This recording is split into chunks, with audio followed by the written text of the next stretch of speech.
Hi, I'm CJ. I hope my YouTube channel, 5 Minute Christianity, is truly a blessing to you. Just want to call attention to one little thing. At the beginning of each video, I try to include the name of the sermon from which it came, so that you can go back later and watch the entire sermon when you have time. That's all. Thanks.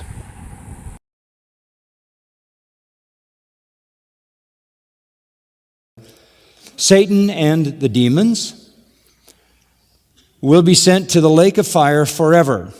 Why? Because they rebelled against God. Satan and 1/3 of the holy angels rebelled against God. Unbelievers rebel against God. Unbelievers not only rebel against God, but we are in the family of Satan. John 8, Satan is your father, he says. You're of your father, the devil. Unbelievers are in that family, and we rebel as the angels rebelled, and we must receive the same punishment that anyone who rebels deserves. The same kind of punishment, same nature of punishment, the same duration of punishment, because we commit the same crime. In the 20th chapter of Revelation, the devil, verse 10, who deceived them was thrown into the lake of fire and brimstone, where the beast and the false prophet are also. The beast and the false prophet are just human beings. The final Antichrist and his cohort, the false prophet, and they're in the lake of fire as well, and they will be tormented day and night forever and ever. So that torment will be for the demons and Satan. That torment will be for men who committed themselves to follow Satan, namely the beast and the false prophet. And they're just two of all the humans who will suffer the same fate as the rebellious angels because they followed the same crime. Sinners and fallen angels commit the same crime, share the same guilt, and receive the same punishment. Now, somebody says, does the sentence really fit the crime? Well, we're thinking rationally for a minute. Well, the lawgiver determines that, doesn't he? The lawgiver determines that. The law that is written determines the extent of the crime and what is a fitting punishment for the crime. And God has determined that the crime is heinous enough that it should be judged in this way. And that is always the hurdle that people have trouble getting over. How can a temporal sin or sins result in an eternal punishment? It seems excessive. Let me help you with that. The amount of time that a sinner sins is irrelevant.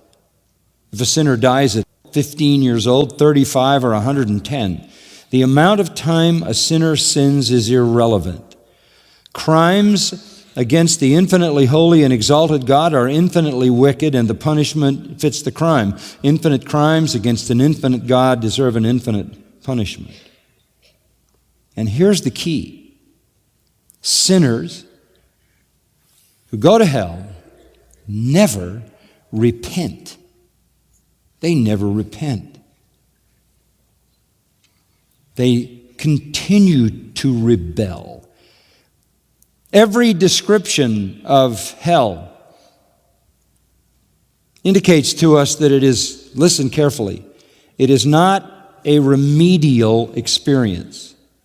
It is not remedial justice. It is retributive justice. They remain God-haters forever, so that the punishment never catches up with the sin. You understand that? It's really important. In hell, they continue to hate God. In hell, they continue to curse God. In hell, they continue to mock God and blaspheme God and hate Christ.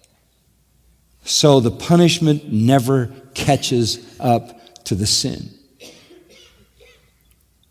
Because the sinning never, ever, ever ceases. You understand that? It's really important. People don't go to hell and then never sin forever and just get punished forever. They go to hell and keep on sinning forever. So the punishment can never catch up with the wretchedness.